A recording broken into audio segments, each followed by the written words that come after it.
하이투자증권 이화진 과장입니다. 어서 오십시오. 네, 안녕하세요. 네, 반갑습니다. 네. 탐방을 또 직접 다녀오신 이야기를 듣는 네. 시간이기 때문에 기대가 됩니다. 먼저 첫 번째 기업이 쿠콘 다녀오셨더라고요. 데이터 사업에 대한 성장 기대감을 갖고 있다라는 기업인데 사업을 어떤 쪽으로 영위하고 있습니까? 네, 비즈니스 플랫폼 쪽으로 인해서 데이터 서비스를 하고 있는데 사실 저도 이 회사를 한 2년 정도 좀 팔로우를 하고 있고 사실 주가가 굉장히 안 좋죠. 이제 마이 데이터 사업을 이때 인가를 받으면서 사실 우리가 좀 물론 이 용어가 좀 굉장히 좀 어렵긴 하지만은 쉽게 얘기하게 되면 우리가 뭐 카카오뱅크나 토스 같은 이제 어플을 들어가게 되면 뭐 대출이나 자동차 그런 대출 관련해서 이제 플랫폼 이제 비교하는 서비스를 주로 하는 역할로 좀 보시면 됩니다.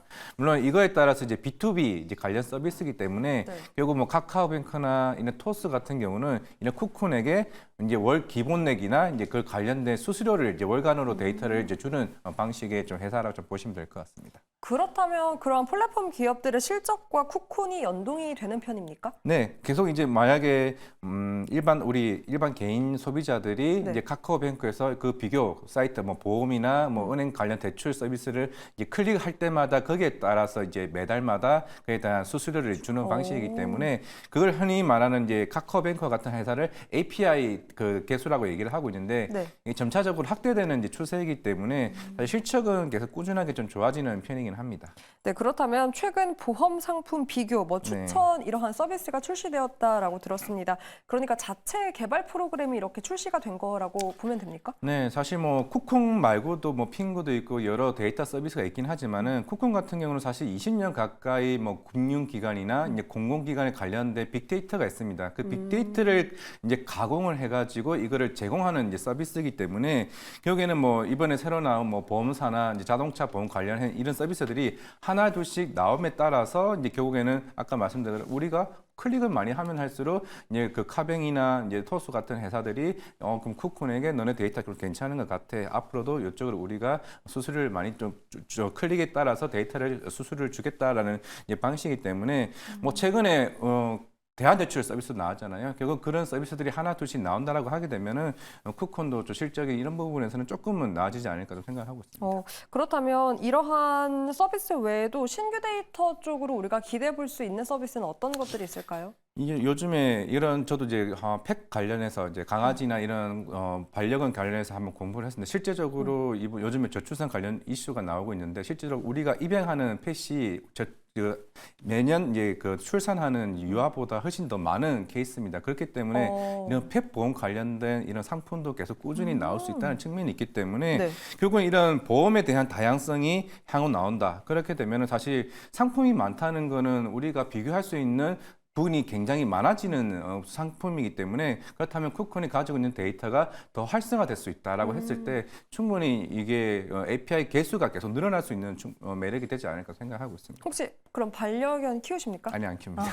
궁금한 게 그렇다면 우리가 뭐 내년에 태어날 아이보다 반려견 입양 횟수가 더 많다라고 하면 이러한 플랫폼? 그러니까 반려견 보험에 대한 플랫폼에 대한 실적도 충분히 늘어날 수 있다와 연결져도 좋은 걸까요? 그렇죠. 연결지을 수도 있다고 생각을 하고 있고 물론 사실 우리나라 관련 뭐 반려견 펫 관련 종목은 굉장히 그렇게 많지는 않지만은 일단은 이게 상품군이 좀 많아질 수 있다는 거는 물론 이제 우리나라가 한 2, 3년 된 것 같습니다. 마이 데이터 사업을 본격적으로 허가를 해주는 기관에 대해서 물론 대부분 우리나라가 1금융, 2금융이 마이 데이터 사업을 허가 안 받은 회사들이 생각보다 많습니다. 그렇기 때문에 쿠콘의 데이터를 쓸 수밖에 없는 상황이기 때문에 그래서 항상 시장에서는 이제 의문을 갖죠.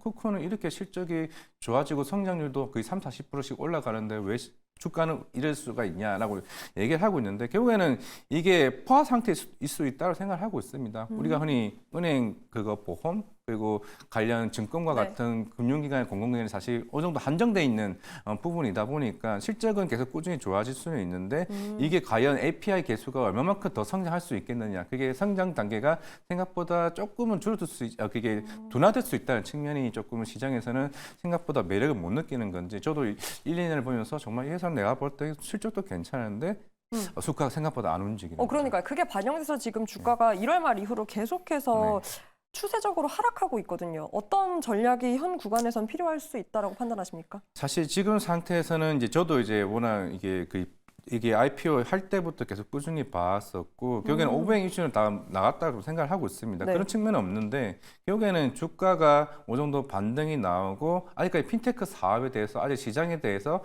막 그렇게 신뢰적인 부분은 아니라고 좀 생각을 하고 있기 때문에 제가 봤을 때는 이제 목표가 손절가를 제시는 하긴 했지만은 네. 어느 정도 25,000원 이상, 특히 30,000원 이상에서 주가 흐름이 좀 괜찮아질 때, 좀 거래량이 좀 생겼을 때 다시 한번 좀 그때 얘기하는 게 좀 낫지 않을까 좀 생각을 하고 있습니다. 네, 안정적인 실적은 매력이 있으나 우려감 있는 부분들도 짚어봤습니다. 자, 두 번째 기업도 이야기 나눠볼까 합니다. 오늘 강한 기업이에요. 네. 코리아 FT입니다. 최근 기사는 현대차에 대한 수혜가 예상되고 있는데 예상이 된다라고 하는 것 보니까 부품 쪽인 기업인 것 같습니다. 네, 맞습니다. 사실 이 회사도 저도 이게 예전에 자율주행 관련 이슈 나오면서 좀 관심을 한번 가졌었던 거고 결국에는 이거는 하이브리드가 맞죠. 하이브리드가 맞는 거고 카본 카니스터 같은 경우도 마찬가지고 이제 플라스틱 이제 필러넥 같은 경우도 일반적으로 뭐 둘 다 얘기하게 되면 연료 계통의 부품이라고 생각하시면 되는데 이걸 결국에는 대기 오염에 대한 방지 친환경 부품이라 보시면 됩니다. 그렇기 때문에 최근에 도요다도 마찬가지였고 현대차 기아가 실적이 잘 나왔던 이슈가 최근에 도요다가 주가가 많이 올랐던 거는 물론 일본에 대한 정책 기대감도 있겠지만 실적이 견인했었기 때문에 충분히 올라왔다 생각하고 있습니다.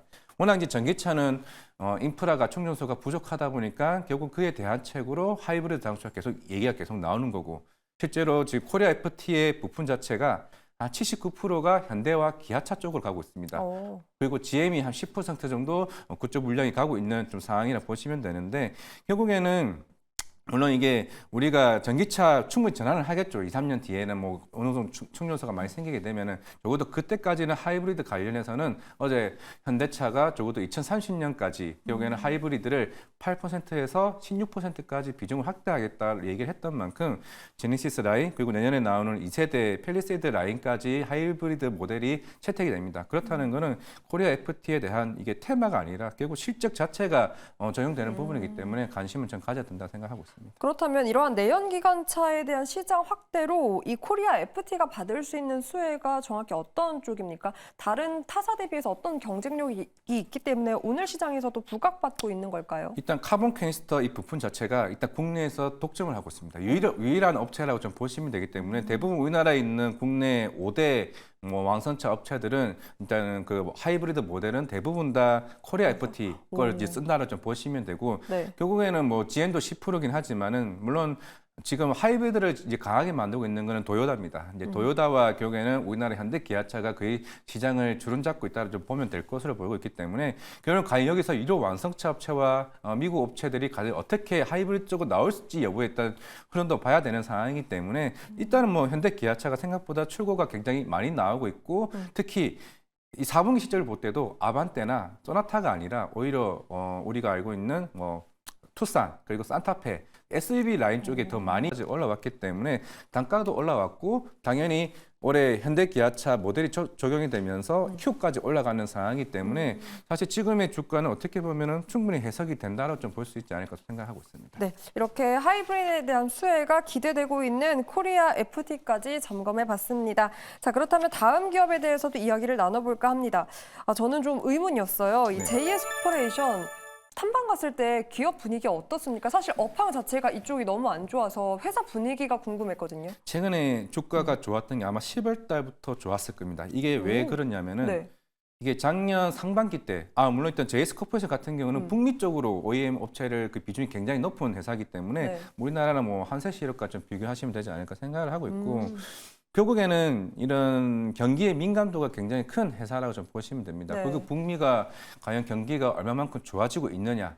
물론 JS 코퍼레이션은 저가에 대한 니트 쪽으로 의류 쪽을 하고 있고 그리고 핸드백 이제 OEM ODM 쪽을 하고 있는데 물론 이제 마이클 코스나 그 관련된 뭐 업체들 같은 경우는 대부분 10대, 20대 분들이 이제 쓰는 흐름이고 이제 니트 같은 경우는 뭐 아메리칸 이글스라고 해서 이제 그거랑 갭 같은 어떻게 보면은 좀 젊은 좀 저가의 니트 쪽에 있기 때문에 결국에는 소비가 살아나야 좀 많이 팔립니다. 왜냐하면 경쟁사가 굉장히 많기 때문에 이게 10월 달부터 좋았던 거는 상반기까지 미국은 왜냐하면 그 전 2020년 때는 워낙 물가가 높다 보니까 소비가 안 좋았고 그만 재고 정책을 실시를 했습니다. 네. 그리고 재고 정책이 상반기에 끝나면서 10월 달에 그 물량들이 풀리기 시작을 했다는 거죠.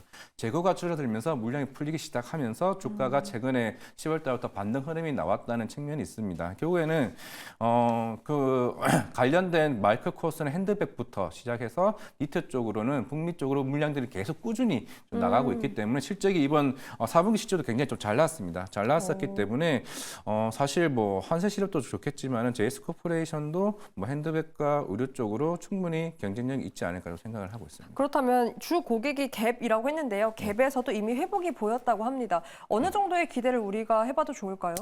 사실 굉장히 많습니다. 사실 제가 말한 건 이것뿐만이 아니라 네. 사실 아까 핸드백부터 얘기를 하게 되면 마이클 코스나 그리고 코치 그러니까 우리가 알고 있는 대부분의 네. 중저가형의 좀 브랜드를. 큰 브랜드는 이제 대부분 JS 코퍼레이션이 그거 OEM을 하고 있고 그렇구나. 물론 공장은 베트남도 있고 캄보디아, 인도네시아도 있습니다.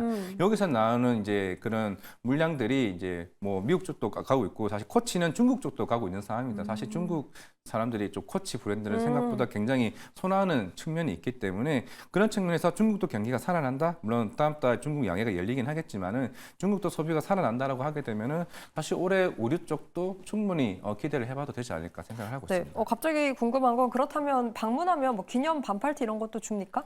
아니요, 주지는 않고요. 물론 지난주에 얘기했던 클리오 같은 경우는 화장품을 화장품 주긴 기업은? 했지만은 사실 실적이 이미 좋아지고 있는 회사들은 뭐 그런 뭐 여유가 있겠지만은 뭐 제이스 코퍼레이션은 뭐 이건 제가 탐방보다는 이건 IR을 직접 갔었기 때문에 그러니까 네. 여의도에서 가끔 열리는 IR에서 직접 들은 겁니다. 물론 업황에 대한 우려감이 있지만 오히려 25년 말까지 캐파 증설에 대한 이야기도 있더라고요. 결국에는 우리가 코로나 때 우크라이나 사태 때 있었던 게 결국 운임비 이슈가 많았고 인건비 이슈가 굉장히 많았습니다. 네. 지금 아까 이제 앵커님께서 말씀하셨던 거는 이제 인도네시아 쪽에 그 보요릴리라고 하는 이제 그 지역 자체가 워낙 이제 인도네시아 자카르타에 있는 공장보다는 그 지역이 실제로 인건비가 19만 원에서 40만 원 차이입니다. 그러니까 40만 원이 자카르타고 이번에 옮겨가려고 하는 그 공장 자체가 물론 이제 완공이 됐고 계속 꾸준히 캐파 증설을 하고 있는데 거기 인건비가 절반이 쌉니다.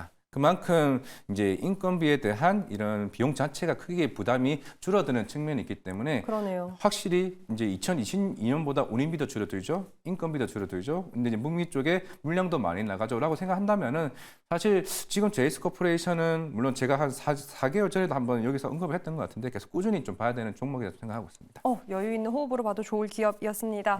오늘도 세 가지 기업 탐방 노트 살펴봤고요. 하이투자증권 이화진 과장과 함께했습니다. 오늘 말씀 고맙습니다. 감사합니다.